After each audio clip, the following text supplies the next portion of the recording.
ಹೆಂಗಸರು, ಅದರಲ್ಲೂ ಮುತ್ತೈದೆ ಹೆಂಗಸರು ಕೈಯಲ್ಲಿ ಇರುವ ಬಳೆಗಳು ಒಡೆದು ಹೋದರೆ ಇದು ಅಪಶಕುನವ?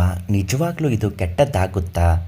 ಮಹಿಳೆಯರು ತಮ್ಮ ಕೈಗೆ ಧರಿಸುವ ಬಳೆಗಳು ಸಾಮಾಜಿಕ, ಧಾರ್ಮಿಕ, ಪಾರಂಪರಿಕ ಸ್ಥಾನವನ್ನು ಹೊಂದಿದೆ. ಮಹಿಳೆಯರು ಧರಿಸುವ ಬಳೆಗಳು ಕೇವಲ ಅವರ ಸೌಂದರ್ಯವನ್ನು ಹೆಚ್ಚಿಸುವುದು ಮಾತ್ರವಲ್ಲ, ಅವರ ಮುಂದಿನ ಜೀವನಕ್ಕೆ ಸಂಬಂಧಿಸಿದ ಘಟನೆಗಳ ಕುರಿತು ಸೂಚನೆಯನ್ನು ಕೂಡ ನೀಡುತ್ತದೆ. ಕೈಯಲ್ಲಿರುವ ಬಳೆಗಳು ಒಡೆದು ಹೋಗುವುದು ಶುಭವೇ ಅಥವಾ ಅಶುಭವೇ? ಬಳೆ ಒಡೆದು ಹೋಗುವುದು ಯಾವುದರ ಸಂಕೇತ? ಇವತ್ತಿನ ಮಾಹಿತಿಯಲ್ಲಿ ಎಲ್ಲವನ್ನು ತಿಳಿಸ್ಕೊಡ್ತೀನಿ. ಅದೃಷ್ಟಧಾರೆ ಯೂಟ್ಯೂಬ್ ಚಾನಲನ್ನು ನೀವಿನ್ನೂ ಸಬ್ಸ್ಕ್ರೈಬ್ ಮಾಡಿಲ್ಲ ಅಂದರೆ ಮೊದಲು ಸಬ್ಸ್ಕ್ರೈಬ್ ಮಾಡಿ. ಫೇಸ್ಬುಕ್ನಲ್ಲಿ ವೀಡಿಯೋಗಳನ್ನ ನೋಡ್ತಾ ಇದ್ದರೆ ನಮ್ಮ ಪೇಜನ್ನು ಫಾಲೋ ಮಾಡ್ತಾನೇ ಇರಿ. ಇಂತಹ ಅನೇಕ ಮಾಹಿತಿಗಳು ನಿಮ್ಮ ಮೊಬೈಲ್ನಲ್ಲಿ ಪ್ರತಿದಿನ ಲಭ್ಯವಾಗುತ್ತೆ. ನಿಮ್ಮ ಕಷ್ಟಗಳು ಏನೇ ಇದ್ದರೂ ಪರಿಹಾರಕ್ಕಾಗಿ ಉಚಿತ ಭವಿಷ್ಯ ಖಚಿತ ಪರಿಹಾರ ಪ್ರಧಾನ ತಾಂತ್ರಿಕ ಕೀರ್ತಿ ಪ್ರಸಾದ್ ಗುರುಗಳು ತಿಳಿಸುತ್ತಾರೆ. ಎಷ್ಟೋ ಜನ ಇವರಿಂದ ಪರಿಹಾರ ಪಡೆದಿದ್ದಾರೆ. ಇನ್ನು ಬಳೆಯನ್ನು ಮಹಿಳೆಯರು ಶೃಂಗಾರದ ಒಂದು ಭಾಗವಾಗಿ ನೋಡಲಾಗುತ್ತದೆ. ಭಾರತೀಯ ಸಂಪ್ರದಾಯದಲ್ಲಿ ಬಳೆಗಳಿಗೆ ಮಹತ್ತರವಾದ ಸ್ಥಾನವನ್ನು ನೀಡಲಾಗಿದೆ.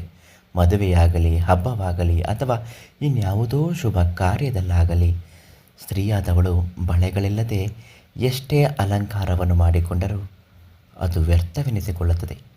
ಆಕೆಯ ಸೌಂದರ್ಯದಲ್ಲಿ ಏನೋ ಕಳೆದು ಹೋಗಿದೆ ಎಂದೆನಿಸುತ್ತದೆ. ಸೌಂದರ್ಯಕ್ಕೆ ಮತ್ತಷ್ಟು ಮೆರಗನ್ನು ನೀಡುವುದು ಕೈಯಲ್ಲಿರುವ ಬಳೆಗಳು. ಬಳೆಗಳು ಯಾವಾಗಲೂ ನಗುತ್ತಾ ಮುತ್ತೈದೆ ಹೆಂಗಸರ ಕೈಯಲ್ಲಿದ್ದರೆ ಆಕೆಯ ಪತಿ ಸಂತೋಷವನ್ನು, ದೀರ್ಘ ಆಯುಷ್ಯವನ್ನು ಪ್ರತಿನಿಧಿಸುತ್ತದೆ ಎಂದು ಹೇಳಲಾಗುತ್ತದೆ. ಸ್ತ್ರೀ ತನ್ನ ಕೈಯಲ್ಲಿ ಧರಿಸುವ ಬಳೆಗಳ ಸದ್ದು ಮನೆಯಲ್ಲಿ ನಕಾರಾತ್ಮಕತೆಗಳನ್ನು ಅಳಿಸಿ ಧನಾತ್ಮಕತೆಯನ್ನು ಹೆಚ್ಚಿಸುತ್ತದೆ. ಆದರೆ ಬಳೆಗಳು ಒಡೆಯುವುದು ಅಂದರೆ ಒಡೆದ ಬಳೆಗಳು ಶುಭವಲ್ಲವೆನ್ನುವುದು ನಂಬಿಕೆಯೂ ನಮ್ಮಲ್ಲಿದೆ. ಇದಕ್ಕಿಂತ ಕೈಯಲ್ಲಿರುವ ಬಳೆಗಳು ಪದೇ ಪದೇ ಒಡೆದು ಹೋಗುತ್ತಿದ್ದರೆ ಅದನ್ನು ಅಶುಭದ ಶಕುನಗಳ ಸಂಕೇತ ಅಥವಾ ಕೆಟ್ಟ ಘಟನೆಗಳು ನಡೆಯಬಹುದು ಎಂಬುದರ ಸಂಕೇತವಾಗಿರುತ್ತದೆ. ಅನೇಕರು ಇದನ್ನು ಹೇಳಬಹುದು, ಅನುಭವಕ್ಕೂ ಕೂಡ ಬಂದಿರಬಹುದು. ಬಳೆಗಳು ಒಡೆಯುವುದರ ಅರ್ಥವೇನು ಎಂಬುದನ್ನು ನಾವು ನೋಡಿದರೆ ನಕಾರಾತ್ಮಕತೆಯ ಶಕ್ತಿಯ ಸಂಕೇತ, ಅಶುಭದ ಸಂಕೇತ, ಹೊಸ ಪರಿವರ್ತನೆಯ ಸಂಕೇತ, ಇವೆಲ್ಲವೂ ಕೂಡ ಸಾಂಕೇತಿಸುವಂತಹ ಒಂದು ಸೂಚನೆ ಇದಾಗಿರುತ್ತದೆ.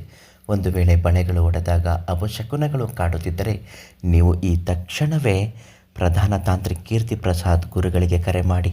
ಉಚಿತ ಭವಿಷ್ಯ ಖಚಿತ ಪರಿಹಾರ ತುಂಬ ಚೆನ್ನಾಗಿ ಹೇಳ್ತಾರೆ.